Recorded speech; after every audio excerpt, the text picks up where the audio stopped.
saya mau bahas dulu nih mengenai istilah memalukan ini. Jadi bukan hanya pandang dan khawatir yang menganggap remeh-temeh urusan pangan ini, bukan hanya pandang dan khawatir. Banyak yang lain juga menganggap bahwa ini mah urusan rasdom, urusan kecil, urusan ini. Tetapi Pak, sekarang di beberapa daerah sudah mulai Pak, di Banten itu dia sudah mulai membuat BUMD khusus tentang pangan. Kemudian di DKI Jakarta sudah lebih dulu sebagai pionir BUMD yang bergerak khusus di bidang pangan yang bernama Food Station Pak. Food Station ini sampai Pak Ahok waktu itu 2016 berani mengeluarkan namanya Pergub. Yang di dalam Pergub itu adalah isinya menugaskan BUMD Food Station sebagai penyedia barang untuk program-program pemerintah yang salah satu adalah beras ASN.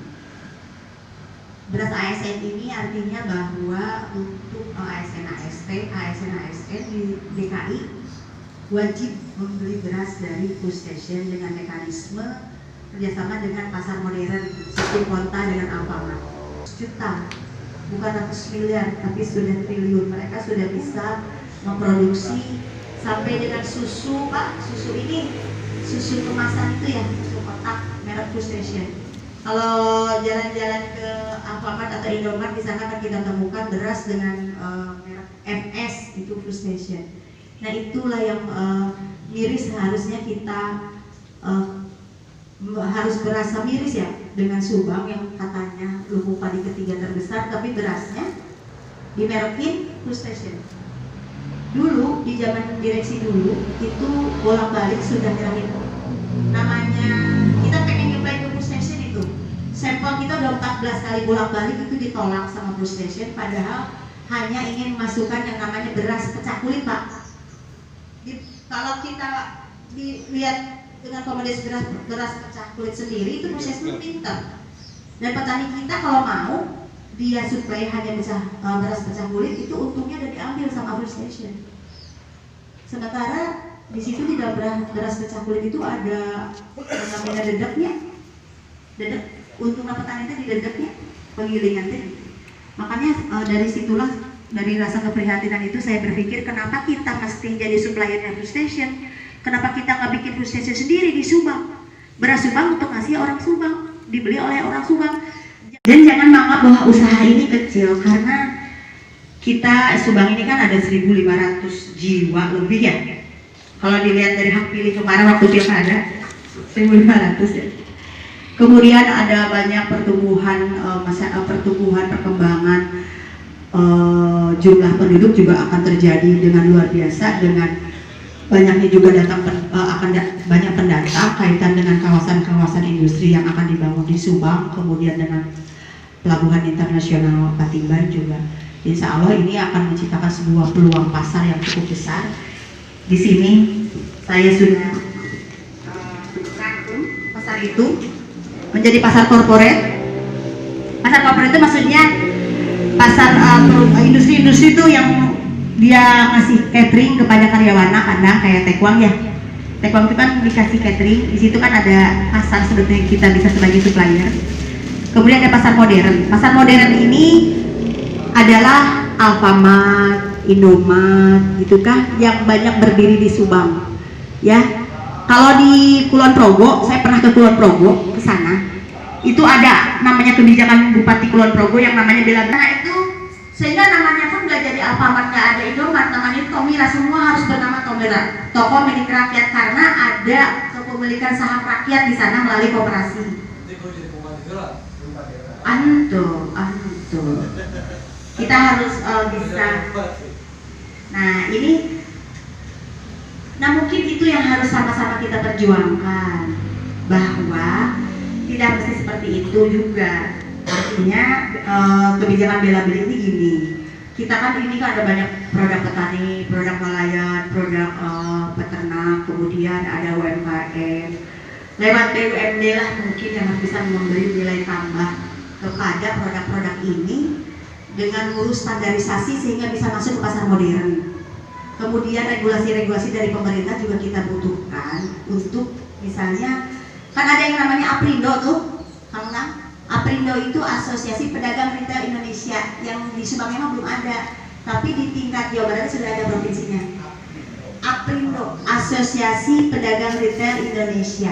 Kan bisa tuh kita undang APRindo ke sini, ya kan? Artinya bisa saja kan kita bilang kepada mereka kalau memang masih mau nyaman berinvestasi di Subang, coba produk-produk Subang harus masuk, mereka jualkan.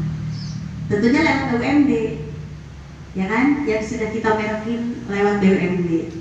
Nah, ini kaitan dengan pasar modern. Jadi pasar modern ini sebenarnya kemajuan zaman yang nggak bisa kita tolak. Jadi jangan dianggap sebagai ancaman, justru harus dianggap ini adalah sebagai peluang bisnis yang kita bisa mengembangkan produk-produk kita hingga keluar Subang, hingga di tingkat nasional, hingga di tingkat global melalui jaringan pasar modern.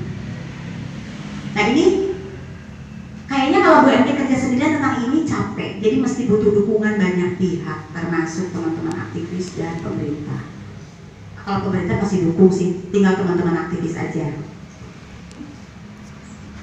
Kemudian pasar tradisional, nanti kalau pasar tradisional saya jelaskan di dalam kaitan dengan kita akan mengelola usaha jasa yang lain. Sudah mau MOU, nanti kita akan membuat pasar sendiri secara online.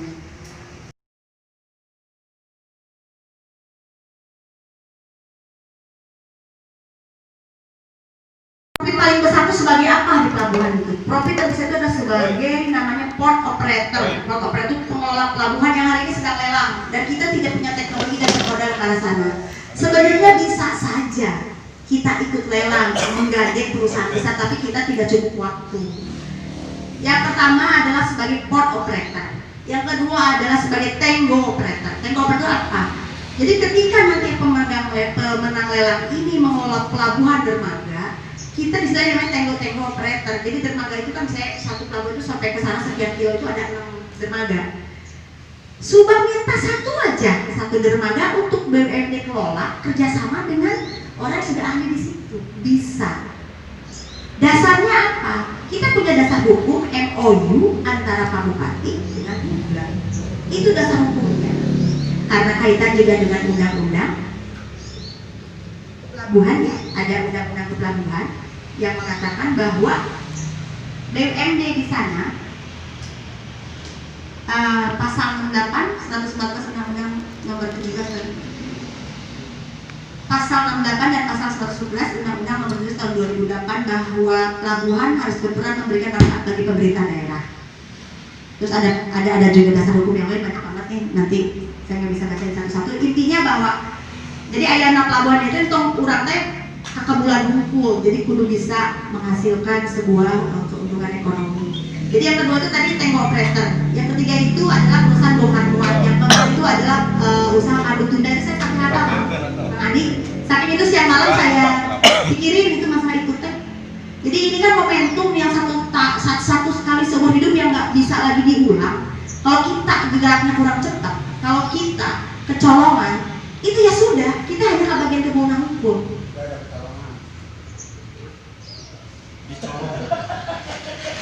Dibiarkan dicolong. Padahal sebenarnya gini, ada aturan-aturan undang-undang yang sebenarnya kita cukup kuat untuk bisa memaksa.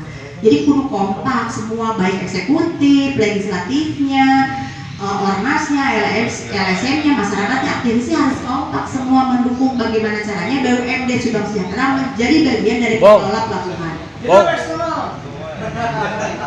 Belum sesi tanya jawab tuh dulu. Jangan sesi tanya jawab. Mungkin tolong nafsu.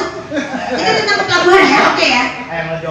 Tentang pelabuhan ya. Jadi nanti kita Subang Sejahtera nih ada banyak partner yang ingin kita sudah melamar ke kita untuk menjadi supporting kita. Banyak partner. Salah satunya juga ada BUMN. Tapi kita tekankan kepada mereka, kita harus fokus.